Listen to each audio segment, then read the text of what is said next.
রাজনীতি বাংলাদেশের টোটাল ইতিহাস ঐতিহ্যের সাথে জড়িত এবং বাংলাদেশে যতগুলোই বড় আন্দোলন হয়েছে এবং বড় ধরনের বাংলাদেশে অর্জন হয়েছে সেখানে ছাত্র আন্দোলন এবং ছাত্রদের ভূমিকা বেশ মুখ্য ছিল এবং সর্বশেষ জুলাই আগস্ট আন্দোলনটাও কিন্তু বিশ্ববিদ্যালয় ক্যাম্পাস থেকে শুরু হয়েছে, ছাত্রদের মাধ্যমে শুরু হয়েছে।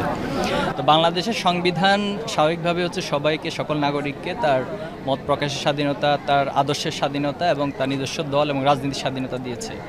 কিন্তু বিগত ফ্যাসিস্ট আমলে ছাত্র রাজনীতিকে কলুষিত করা হয়েছে এবং আপনি দেখবেন যে এক ধরনের গোলামির তন্ত্র কায়েম করা হয়েছে। গেস্ট রুম, এরপরে হচ্ছে গণরুমের নামে টর্চার সেল তৈরি করা হয়েছিল, জোর করে নিজেদের কর্মসূচিতে নেওয়া হতো।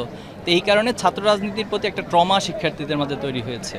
বিশেষ করে জুলাই আন্দোলনের যে 9 দফা ছিল সেখানে লেজুরভিত্তিক ছাত্র নিষিদ্ধের প্রসঙ্গ কিন্তু সেটা এসেছিল এবং 5ই আগস্টের পরে ছাত্র শিবির আমরা একটা ইন্টারনাল সার্ভে করেছিলাম প্রত্যেকটা ক্যাম্পাসে ডেটা নিয়ে।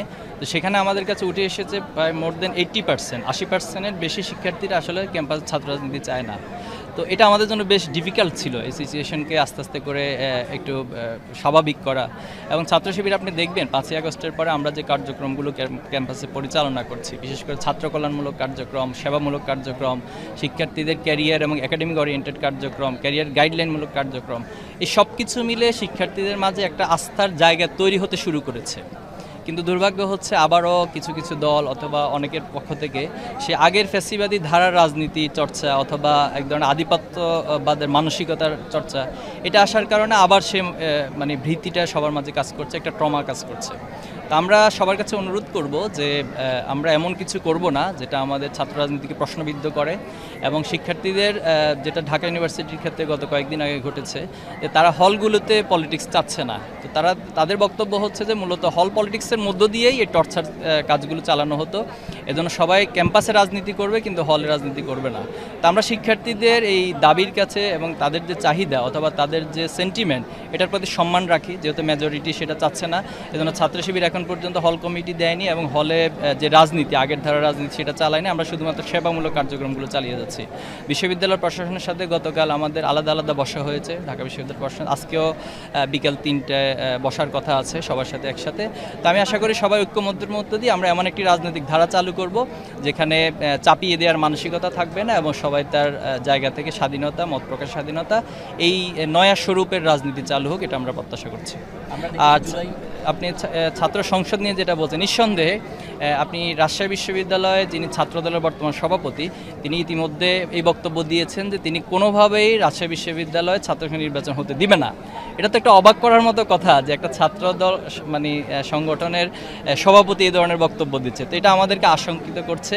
তবে আমরা কোনোভাবেই সাধারণ শিক্ষার্থীদের যে দাবি, প্রাণের দাবি ছাত্র সংসদ নির্বাচন, এখান থেকে আমরা পিছিয়ে আসবো না। ছাত্র শিবির 5ই আগস্টের পরে বারবার এই দাবি করছে এবং বিশ্ববিদ্যালয় প্রশাসনও তাদের জায়গা থেকে আয়োজন করছে। আমরা আশা করব যে নিরপেক্ষ, অবাধ এবং সুষ্ঠু একটি নির্বাচনের মধ্য দিয়ে ছাত্রদের প্রকৃত প্রতিনিধিরা ছাত্র সংসদে নির্বাচিত হবে। ভাই, কিছুদিন আগে রাজশাহী একটা প্রোগ্রামে ছাত্রদলের সাধারণ সম্পাদক নাসিবে বলেছিলেন শিবিরের কার্যক্রম দেখতে হলে চট্টগ্রাম বিশ্ববিদ্যালয়ে আসতে হবে। আপনি চট্টগ্রামে এসেছেন এবং চট্টগ্রামের ক্যাম্পাসগুলোতে আসতে হবে, কি বলবেন এই বিষয়ে?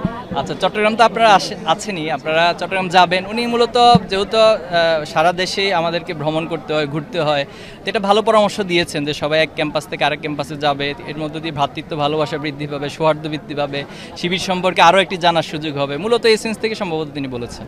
জাহিদ ভাই, জুলাইতে আমরা দেখেছি যে আমরা তো সাংবাদিকতা করার সুবাদে আমরা অনেককেই চিনি। আমরা দেখেছি সব ছাত্র সংগঠনের নেতাকর্মীরা কাঁধে কাঁধ মিলিয়ে তারা লড়াই করেছে, রাজপথে ছিল। কিন্তু জুলাইয়ের পরে এখন 1 বছর এসে সেই ঐক্যটা আছে কিনা, যদি না থাকে এটার পেছনে আসলে কারা দায়ী বা কেন এই ধরনের এই ঐক্যের বন্ধনটা ভাঙলো? জি, থ্যাংক ইউ। দেখুন, এখানে পতিত যে প্যাসিস্ট তারা তো আসলে বসে নেই, তারা সব যে ইন্ডিয়া পালিয়ে গিয়েছে, হেলিকপ্টারে করে তো সবাই যাওয়ার সুযোগ পায় নাই। এদের বড় একটি অংশ হচ্ছে দেশে আছে, একটি বড় অংশ বাহিরে আছে।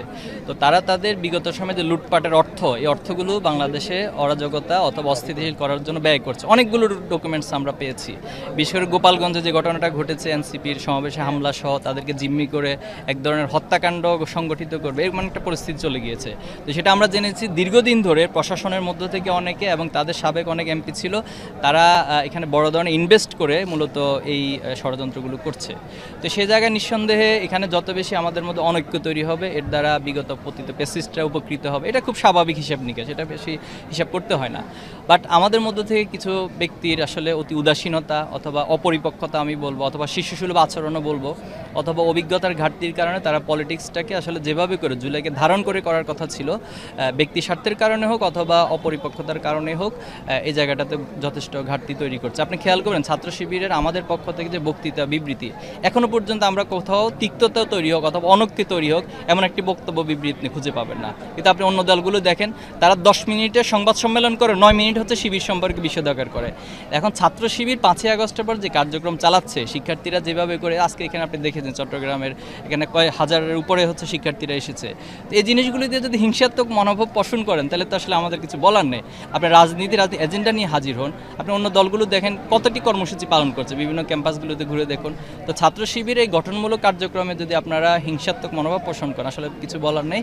তবে আমরা এটা বিশ্বাস করি যে পতিত প্যাসিস্ট অথবা ফ্যাসিস্ট ইস্যুতে আমরা সবাই ঐক্যবদ্ধ আছি। আমরা 5ই আগস্ট খেয়াল করবেন যে সংসদ ভবনে সেখানে গিয়েছিলাম, ছাত্র দলের প্রেসিডেন্ট সেক্রেটারি এবং ছাত্র অধিকারের প্রেসিডেন্ট সেক্রেটারি ছিল।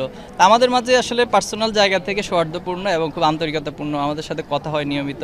বাট হয়তো পলিটিক্যাল জায়গা থেকে রাজনৈতিক কোনো এজেন্ডা না থাকার কারণে ওনারা মাঝে মাঝে অসংলগ্ন কিছু বক্তব্য দিয়ে। তো আমি অনুরোধ করব এই বিষয়গুলো আমাদেরকে অ্যাভয়েড করা উচিত। ছাত্রলীগকে পুনর্বাসনের ব্যাপারে আপনারা একে অপরের উপরে দায় চাপাচ্ছেন, এই বিষয়টি না দেখুন, ছাত্র শিবির ছাত্রলীগকে পুনর্বাসন করবে এটা তো একটা মানে কল্পনাকে হার মানিয়ে যায়, যেখানে আমাদের বিগত সময় প্রত্যেকটা ক্যাম্পাসে আমাদের ভাইদেরকে চরম নির্যাতন করেছে। আপনি আবরার ফাহাদের ঘটনা জানেন, বিশ্বজিতের ঘটনা জানেন। তারা তো শিবির ছিল না, কিন্তু শিবিরের কার্যক্রমের সাথে তাদের কার্যক্রম মিল ছিল, এই কারণে তাদেরকে শিবির বলে হত্যাকাণ্ড ঘটানো হয়েছে।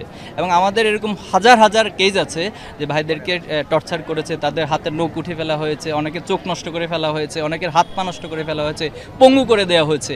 তো যেই সংগঠন আমাদেরকে এভাবে নির্যাতন করেছে তাদেরকে আমরা পুনর্বাসন করব, এটা তো মানে পাগলও বিশ্বাস করবে না।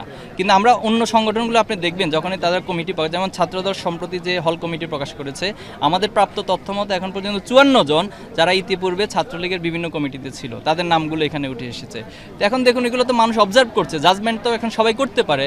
এতে কিছুক্ষণ আগে ক্লাস 2 এর একজন শিক্ষার্থী আমাকে যে কমেন্টটা করেছে, যে ফেসবুকে সবসময় দেখে, ফেসবুকে সব অবজার্ভ করে, এবার আমার সাথে ছবি তুলে বলতেছে ভাই আমার এই ছবিটা আপনি স্টোরিতে শেয়ার করবেন। তাহলে ক্লাস 2 এর একজন বাচ্চা শিশু যদি এখনো এত সচেতন হতে পারে অনলাইনে, তো বাংলাদেশ সাধারণ শিক্ষার্থীদেরকে বোকা মনে করা তো উচিত না। Thank you. আমরা সবাইকে ধন্যবাদ জানাচ্ছি।